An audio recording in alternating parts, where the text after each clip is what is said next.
Hello and welcome to my introduction to Yin Yoga class. If you're not familiar with Yin, it's a slower, more meditative practice. The poses are held for between 3 to 5 minutes, it's suggested, or maybe even less if you're a beginner. It's hugely contrasting to the usual energetic vinyasa classes that I've been teaching you on this platform. Yin, well, the idea has two foundations. The first is stimulating the qi in the body. This is based on Chinese meridian theory. So if you've ever heard of acupuncture or had acupuncture, it kind of comes from the same school of thought. So stopping the qi, the flow in the body in order to reinvigorate that and encourage the mobility of that energy through the meridian lines in the body. I'm not going to go too much into that. That's a whole nother session altogether. But the other school of thought is that Yin works deeply into the muscles and the tissues that connect all of the muscles, the bones and the organs together. It's called the fascia. Fascia covers your entire skeleton. It's kind of like a webbing. This connective tissue holds in all of the organs and the muscles, everything underneath the skin. In between, I guess, the outer epidermis of the skin and the skeleton. And it's very, very important to us. And I think not enough people know about fascia, but what we do know is it's got 6 to 10 times more nerve endings in the fascia. So working deeply into the fascia can feel very different. It could be excruciating at times. Deeply stretching these important tissues not only helps to stimulate the qi in the body, but also to stretch out those muscles. So if you're feeling really stiff, Yin is a fantastic practice to do. So I'm not going to talk anymore because it can just be a little bit confusing, but see what you think. I'm going to teach you 3 basic Yin postures. Traditionally, Yin is done in a very large space of time, so usually the classes are about an hour minimum to an hour and a half, or even more so if you can, but we don't have long for these videos, so I'm just going to teach you 3 poses, and you can stop the video and set your timer on your phone if you want to stay in the posture for longer, and then just start my video again when you're ready to take the next one on. So the first pose I'm going to teach you is called butterfly. So I'll show you from 2 angles. The first angle is just from the front here. So you're putting the soles of the feet together and the knees flop out apart. And then what we're going to do is take the body down in between the legs. The torso is going to rest down here. Now, as you can see, there's a lot of space in between my chest and my feet. So what I'm going to do is get some cushions, padding, whatever it is, blankets, whatever you have around. I have a bolster around, they're really useful for Yin practice. And just build up my floor towards my chest so that I can then rest my torso on there so I'm fully supported in this posture. Now I can choose to have the feet together, or they can be close to me, or they can be a little bit further apart, but the soles of the feet are kind of facing each other. If they're not exactly together, that's not a problem. You also may want to support the thighs by putting some padding or some cushions, if you have them, just outside them here, if that's a little too much of a stretch for the adductors, which is the muscles on the inner thighs. Okay, so I may want to pad myself there, but also get as many pillows and props as you can to pad, to bring up all the padding here so that I can then lie my torso on them and just sit and rest for a bit. I'm going to show you the view from the side. Also, what is quite handy is if you tend to be curving the spine, it's really useful to put a cushion underneath your sit bones, preferably a really, really thick one. So I'm going to just double this over, or a yoga block preferably if you have one, but I know a lot of you don't have one. So just rest your sit bones on the cushion and then try and encourage this forward tilt of the pelvis as you then come into the pose. So I'm creating a nice wide diamond shape with my legs. My heels aren't too far in towards me. And then it's time to just build up the floor. Like I said before, it does take a little bit of fidgeting and small adjustments to get into the pose. But once you're in the pose, the invitation is to stay very, very still. So the arms can be wider than the body, or you can use your hands to create a nice little pillow for your head. Maybe you like turning your head one way. If you do, it's a good idea to about halfway turn the head the other way, just to keep some balance. That's what yoga is all about. We always do a movement on one side and then we do it on the other, even though we may not feel like we need it on the other side. So it's all trying to be symmetrical as possible, as balanced as possible, in order to realign the body as much as possible. So maybe you want to take your forehead down to the padding, that's fine. Or just the head to one side. And by all means, close your eyes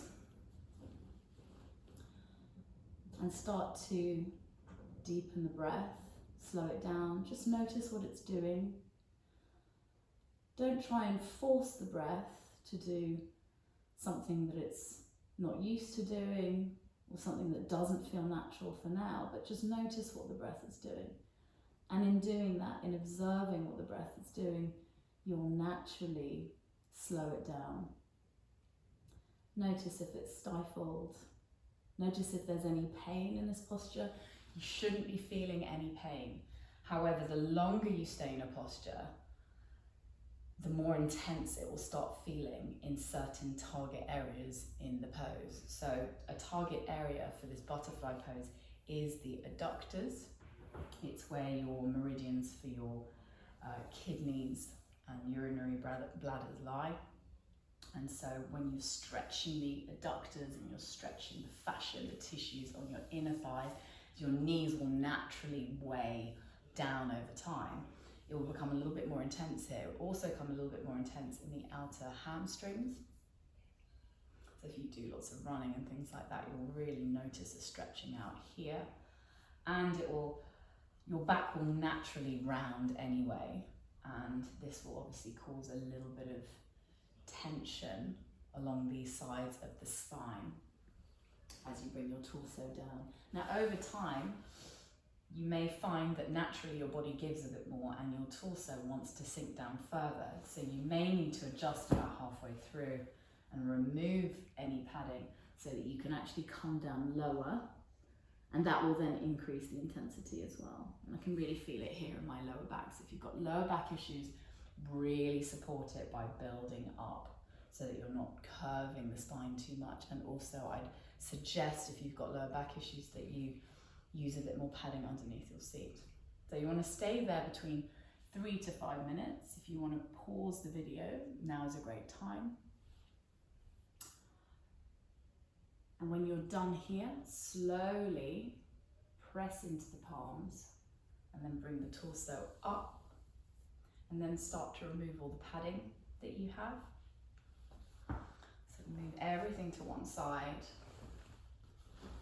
Probably need them all in a moment. And then slide off the cushion. And then with your hands, slowly bring your knees in together so you don't have to suddenly tense these adductors, which have been stretching for quite some time now. That may feel a little bit too excruciating. So just bring them together, and then maybe rock back, maybe arch your back slightly, so lifting the chest. Nice few breaths here, lifting the chest, pushing into the palms behind you, reaching the sternum forward, arching the back slightly, so nice counter pose to butterfly, and then windshield wipe your feet from side to side. That's usually really nice.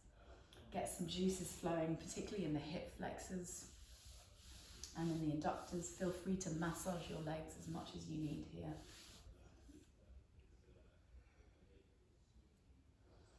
There we go. Now this time of constructive rest in between yin poses is really important. You mustn't go straight into the next pose. You just allow the body to recalibrate a little bit and the nervous system to kind of balance itself. Yin very much stimulates the parasympathetic nervous system, your rest and digest. So it's just very nice to have a few moments for your body to reap those rewards. Okay, so the next posture we're going to go into is called Sphinx, because it looks like a sphinx lying on its stomach.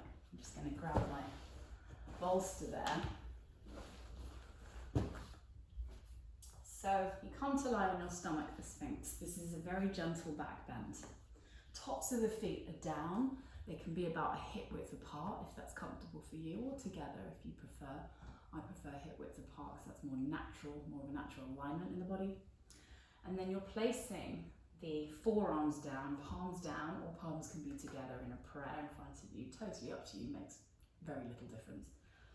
And then stacking the shoulders initially above where the elbows are. Now some people like to decrease the back bend slightly just by moving the forearms forward in space and making the elbows maybe an inch or two in front of the shoulders.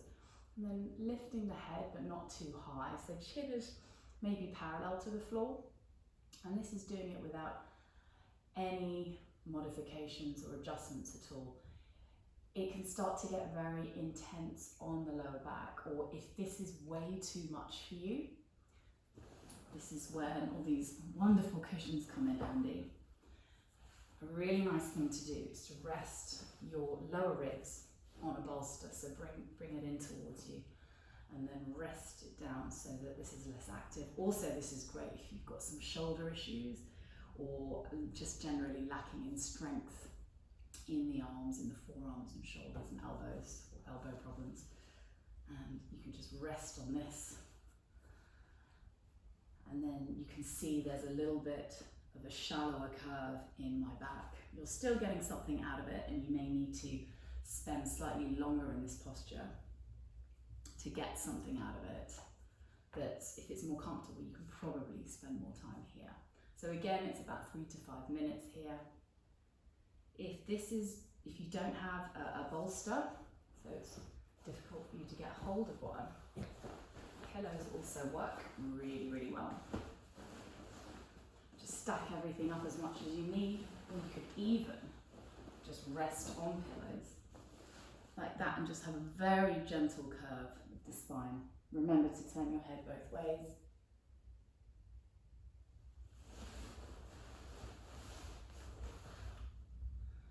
And when you are in Sphinx, the natural instinct of most of our bodies, particularly if we walk around all day, is to protect the lumbar curve in the spine by squeezing the glutes. But this is a time to really release and let go. This is what the intention of the yin practice is. So if you are holding on to anything, maybe give your glutes a bit of a squeeze, and then mindfully, as you breathe out, release your glutes. You may want to do this a couple of times, so really squeezing the glutes, and then exhaling to release the glutes so that you are being aware of what your body is doing and noticing if you're unconsciously tensing or creating some tension in the body where you don't need to. So it's a really good time to connect with the body and figure out what's going on for you. Likewise, you may want to notice what other signals are occurring in the body. If you're feeling a little bit uncomfortable here, and this may happen as time goes on and as the feeling intensifies in this back bend, your jaw may be clenching, your brow may be furrowed, your tongue may be stuck to the roof of the mouth. It's very, very interesting to notice all these things that we do, these habits, these completely unconscious actions, and then just start to create some awareness. So now is a good time to maybe set your timer to 3 minutes, 5 minutes more if you can cope with that, and stop the video. And when you're ready to come out of this, slowly just allow yourself to bring your chest all the way onto the mat. So if you had padding here, just remove it. And then come to lie down, and then maybe rock your hips from side to side to release your lower back. And also a really nice thing to do is maybe encourage or introduce some movement into the body. So coming back into maybe a child's pose. That feels really nice, but go really slowly, move very slowly and gently, because it's quite a different shape to what you've just been putting the body in, particularly your back. So just little wiggles here and there, whatever feels good. Maybe coming into a tabletop and then moving the hips from side to side, taking some rounds of cat-cow.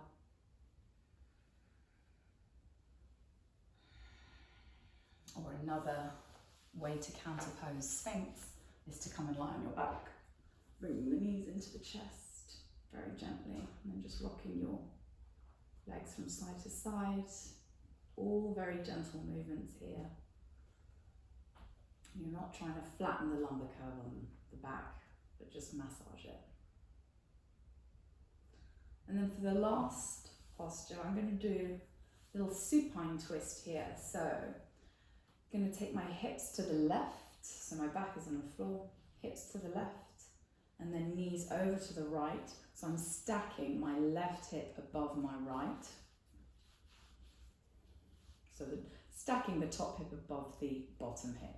Doesn't matter which way you put your legs. So your hips are to one side, knees are to the other. And then with one hand, you can try and bring your knees up a little bit higher, and try and encourage the knees to be around navel height, around your belly button height. They don't have to be. If they're a bit lower, that's fine. And then either cactusing out the arms, or having the arms wide if you've got the space, if you haven't got furniture in the way, but cactusing the arms are fine. And then turning the head towards the opposite side of where your knees are. And then remaining here for 3 to 5 minutes. Now's a good time to stop your video and switch on your timer if you wish.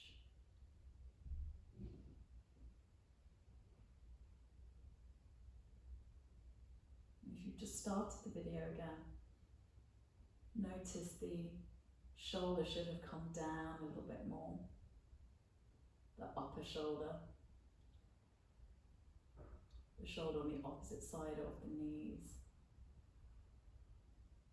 Really feel yourself softening around the midriff.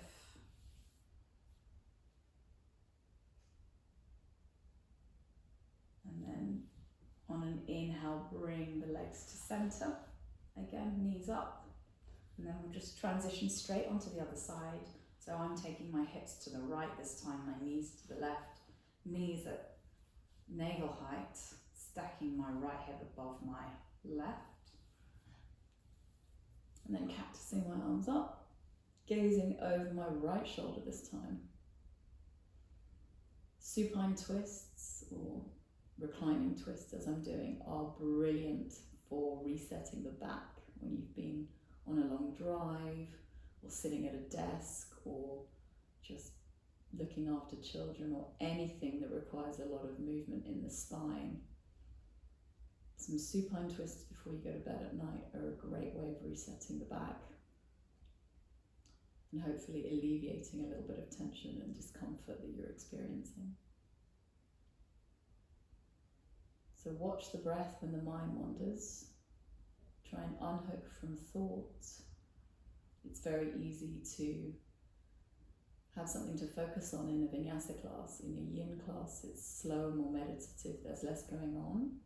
So you're actually left with your own thoughts in a more quiet setting. So that can be quite different and quite an unusual experience, particularly in this day and age when there's mad and crazy busyness to contend with on a daily basis, families, work, travel, etc.